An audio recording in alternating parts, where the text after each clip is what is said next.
안녕하십니까.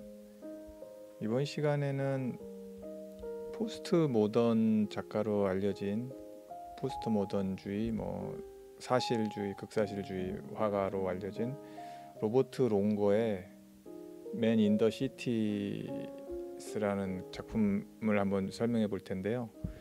이것은 이제 한 작품이 아니고 이분의 작품은 시리즈가 있는데 근대 미술이다 보니까 조금 형식이 옛날같이 이렇게 좀 단순하진 않습니다.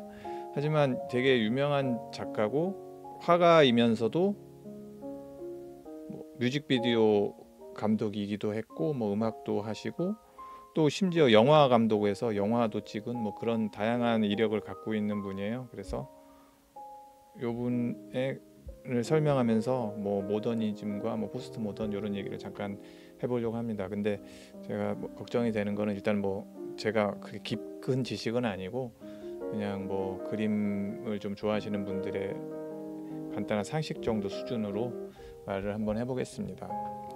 이분은 1953년 출생이시고 이제 미국 작가고요. 미국에서 주로 활동을 하세요. 근데 롱 아일랜드에서는 쭉 자랐고, 그러니까 외국 유럽과 미국을 왔다 갔다 하시면서 다양한 작품을 하는 분이고, 보시면은 지금 이런 사진이 아닙니다. 이게 하나의 그림인데 굉장히 리얼하게 이런 식으로 흑백 그림만 그리세요, 이분은. 그리고 조각도 하시고 여러 가지 하는데 가장 대표작은 이런 맨 인 더 시티라는 요 작품 시리즈들이 좀 유명합니다. 뭔가 사람이 이렇게 괴로워하는 그런 모습을 쭉 그렸죠. 현대 도시인들의 어떤 느낌, 괴로움이라든지 그런 부분이라고 볼 수도 있고, 어떻게 보면은 요즘 패션 잡지의 어떤 한 표지 같은 그런 느낌의 스타일을 제시했던 그런 분입니다. 이분인데 생긴 것도 굉장히 패셔니스트 같이 멋있게 생겼기도 했고, 굉장히 또 스타일이 훌륭합니다. 뮤직비디오도 많이 찍으셨고, 그래서 이런 식으로 그림이긴 한데 굉장히 하이퍼 리얼리즘에 가깝긴 한데 단순히 하이퍼 리얼리즘이라고만 볼 수 없는 그런, 그냥 쉽게 얘기해서 잘 그리는 그림, 사람을 사진처럼 그리는 그런 게 아니고, 이분은 어떤 좀 다양한 좀 메시지를 좀 전달하려고 하는 그런 부분이 좀 있어요. 그래서 이런 식으로 한 흑과 백의 대비 이런 식으로, 그래서 그림 자체가 굉장히 좀 매력이 있습니다. 그리고 이런 식으로 레이아웃을, 그러니까 사진에서 많이 요즘 광고 같은 느낌으로 많이 작업을 했어요. 그래서 이미지가 굉장히 강렬하고, 그리고 인테리어 소품 같은 그런 느낌도 좋아서 영화나 이런 데도 많이 소품으로 활용되기도 했습니다. 보시면 이런 작품이 있고, 주로 이제 이렇게 흑과 백의 강한 대비, 이런 식의 인물의 묘사, 이런 식의 작품이 많습니다. 물론 이런 식의 이제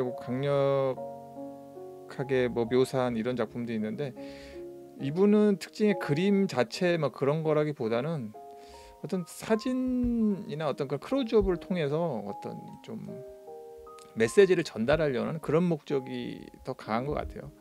이분 것도 보면은 거의 사진을 그대로 그냥 다시 그린 재해석하다기보다는 그냥 그대로 표현한 겁니다. 그러면서 어떤 이 이미지가 주는 어떤 메시지를 전달하고자, 어떤 사회 문제라든지 이런 부분에 메시지를 전달하고자, 당연히 그냥 사진에 가깝잖아요, 거의. 근데 하이퍼 리얼리즘이기도 한데 그거보다는 조금 더 메시지를 전달하려는 그런 느낌이 좀 있습니다. 이분이 보면 이 작품도 국내에 한번 들어온 걸 제가 본 적이 있어요.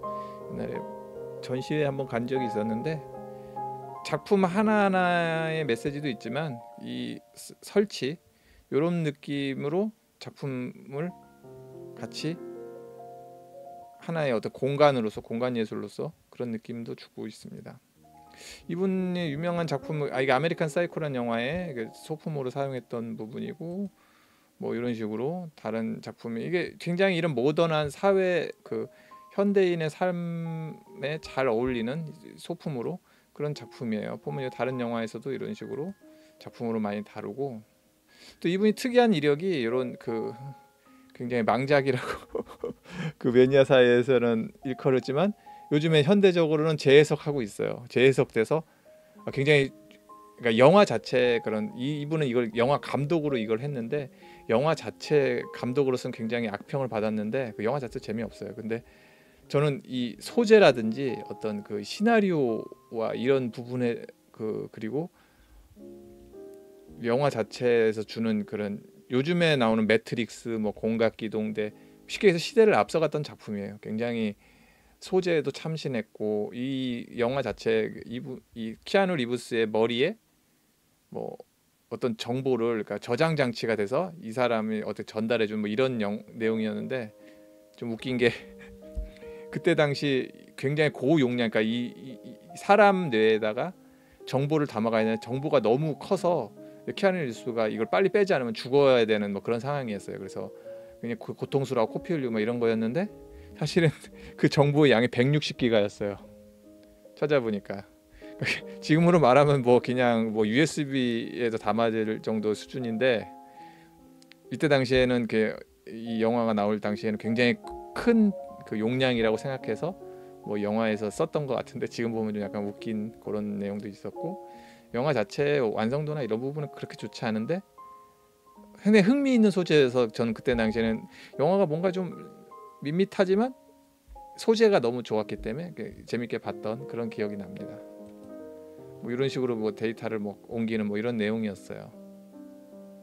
그래서 지금 보면은 느낌표가 들죠. 왜냐면 매트릭스라든지 뭐 최신의 어떤 영화의 트렌드에 어떤 굉장히 잘 부합하는 그런 비주얼이잖아요. 비주얼이고 소재고 그런데 그때 당시 너무 좀 일렀죠. 뒤에 보면 이제 여기 보면 그 백남준의 팝아트 같은 그런 이미지. 이분이 워낙 그 현대 미술의 저 미국을 대표하는 작가 중에 하나이기 때문에 미술적인 요소가 그런 미장센이라든가 이런 부분이 굉장히 많이 잘 들어갔어요. 네, 이 부분에 보면 굉장히 그 팝아트적인 요소, 이런 그 백남준 아트라든지 이런 부분에 영화의 미장센이 잘 들어가 있는 걸 볼 수 있습니다. 이런 거 보면은 옷도 굉장히 로버트 롱고 그분의 그 작품의 특징이 잘 나타나 있죠. 이분이 감독이니까. 그래서 이렇게 영화를 볼 때 이분의 작품도 같이 볼 수 있는 이런 재미 있습니다. 영화 자체는 그렇게 재밌진 않아요. 사실 다시 보시려면. 근데 이런 로버트 롱고의 그 그림의 특징이 잘 살아있는 부분이라서 한번 설명드렸습니다.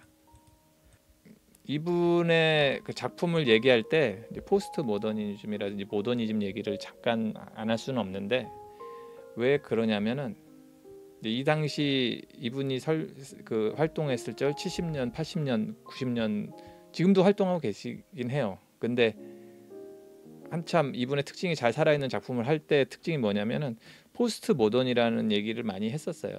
그게 뭐냐면은 사실은 모더니즘이란 게 어떤 거냐면은 제가 설명한 그림적으로 제가 이해하는 부분만 살짝 설명을 드리면 고전 그림이 있고 고전주의 시대 뭐 그런 뭐 그림이 있었잖아요. 근대 시대 그림이 있었는데 이제 뭐 인상파 이후로 그러니까 사진기가 나오면서 어떻게 보면 화가들은 어떤 큰 위기라든지 지금 우리가 AI에 대한 그 공포 같은 그런 느낌이 좀 있었던 것 같아요. 그래서 단순히 그대로 그림을 재현하는 그런 작가에서는 더 이상 이제 쉽게 얘기해서 인간이 밀린다는 생각이 많이 가졌던 것 같아요.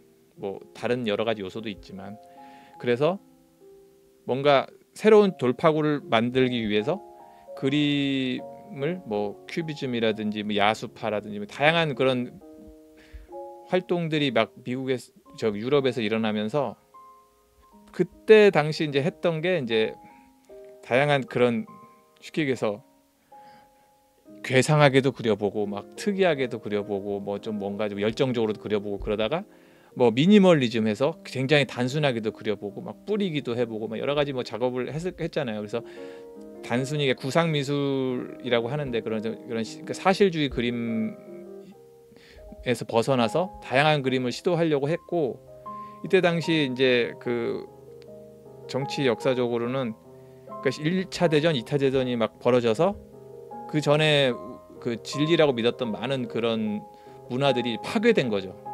어떤 식으로 파괴됐냐면 그러니까 서양 쉽게 얘기해서 백인 남성들이 세계를 만들기도 했지만 세계를 또 스스로 이제 파괴도 시켰죠. 1차 대전, 2차 대전을 통해서. 그러면서 있었던 게 이제 모더니즘이란 게 그렇게 탄생한 건데, 그러니까 그 앞에 세대를 부정하고 그거를부터 좀 탈출해서 더 새로운 걸 만들어보자 한 게 모더니즘이었는데, 그 모더니즘이 또 세계를 파괴한 거예요. 그러니까 당연히 이 모더니즘이라는 어떤 그 다양한 특징, 뭐 미니멀하고 뭐 그런 식으로 이차원적이고 뭐 이런 부분을 싫은 거죠, 쉽게 얘기해서. 그걸 배척하고자 뭐 아방가르드 같은 운동처럼 포스트 모던이라는 운동이 생긴 거예요. 또 제가 이해하기엔 포스트 모던이란 거는 특별하게 어떤 특징이라고 말하긴 힘들어요. 왜냐하면은 포스트 모던 이름 자체가 모더니즘 다음이라는 얘기니까. 그러니까 일단은 나는 내가 뭔지 모르겠는데 앞에 포스트 모더니즘은 싫어, 뭐 약간 이런 느낌이죠. 그러니까 앞에 모더니즘이 싫기 때문에 모더니즘을 탈피하고자 뭐 이렇게 굉장히 다시 옛날에 사실주의적 그림도 표현하고 뭐 다양한 뭐 바스키아처럼 뭐 낙서 그림도 있고 여러 가지 다양한 느낌이 그림이 작품이 있는데, 쉽게 얘기해서 아직 정체성을 못 찾은 상태죠. 이분의 작품 상태로 보면. 그러니까 포스트 모던이란 게 일단 모더니즘은 싫은데 이게 맞는지는 모르겠다, 약간 이런 느낌의 작품 활동이죠. 네, 그래서 그런 시대에 유명한 작품으로 뭐 다양한 작업 활동했던 로버트 롱고의 작품을 한번 가져와 봤고요. 그래서 포스트 모던의 어떤 한 그 흐름의 작품이었던 이런 작품을 한번 보여드리려고 갖고 왔습니다. 우리나라에서는 이분의 작품 자체는 그렇게 유명하지 않은데 이 작품 스타일 자체가 워낙 뭐 뮤직비디오도 많이 찍고 해서 그렇기도 하고 영화에도 많이 나오고 다양한 그 이 이미지, 이분의 스타일 이런 거는 뭐 군데군데 찾아보면 굉장히 많아요. 그래서 이걸 알고 보시면 이런 작업들이 로버트 롱고라든지 뭐 이런 어떤 포스트 모던 작가들의 작품에 영향을 받았구나, 뭐 이런 거 정도는 알 수 있으면 재밌지 않을까 싶어서 한번 갖고 와 봤고요. 그래서 이런 작업 자체, 이분의 요 시리즈가 되게 많습니다. 아까 보셨지만. 그래서 이 작업 자체 그런 느낌보다도 이분의 스타일, 현대 미술은 그림, 옛날 그림처럼 한 작품 가지고 평가하기보다는 이분의 작품 전체를 좀 스타일을 평가하는 경우가 많거든요. 그래서 이런 로버트 롱고의 맨 인 더 시티 이 작품을 한번 설명해 봤습니다. 그 설명하면서 모더니즘과 포스트 모더니즘에 대해서도 간략하게 한번 설명드려 봤습니다. 감사합니다.